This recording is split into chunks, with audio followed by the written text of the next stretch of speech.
Meta de tauta exorifeis. Someone should really translate this.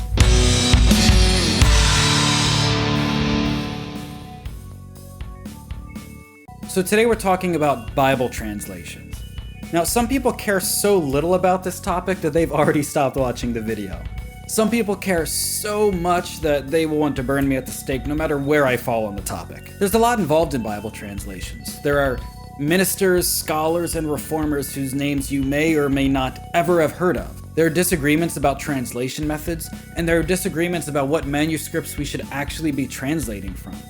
Biblical translations covers about 2,500 years of history. We're going to cover it in 5 minutes. So obviously a ton of stuff is going to get simplified and left out.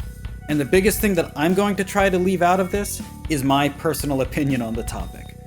Odds are you have a Bible that you already like, and nothing I say will change your mind. So I'm just going to try to give us a good idea of how Christians have tried to keep the Bible up to date for you and me for a very long time now.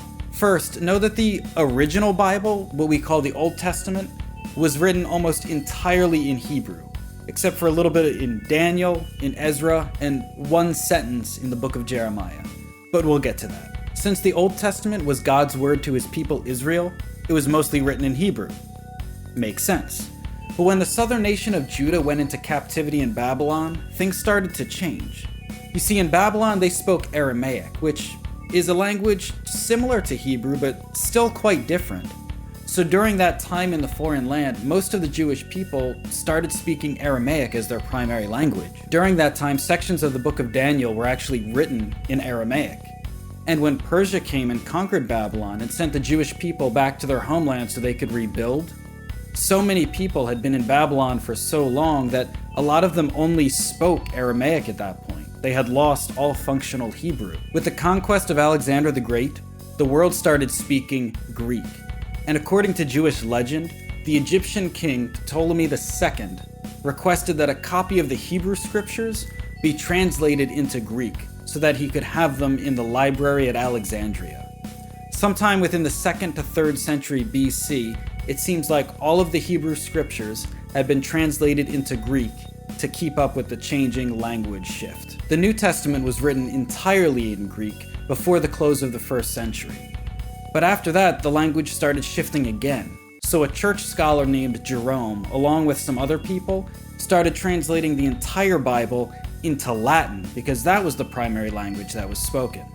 That was completed around 405 AD. After the Great Schism in 1054, the Western Church kept using Latin, whereas the Eastern Church tended to use Greek, and many still do to this day.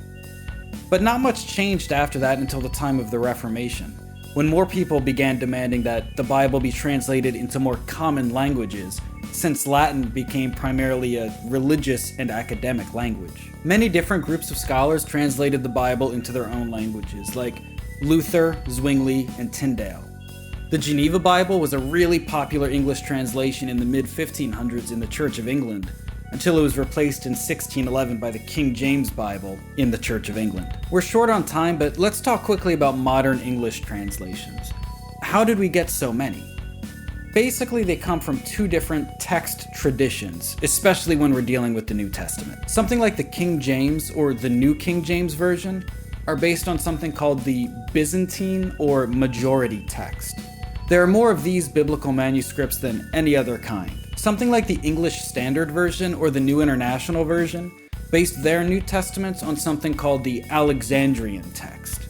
Now, there are far fewer of these texts in existence, but some of them go back as early as the mid-200s AD. So the question is, are the older Alexandrian texts closer to the original?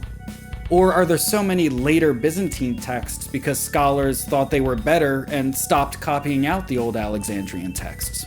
Either way, it's generally accepted among scholars that neither text changes core Christian doctrine. There are fanatical people on both sides of the debate, and there are rational people on both sides of the debate. And no matter who you are, I'm sure you're one of the rational ones. Well, that's it for today. Thanks for watching. Hopefully you learned something.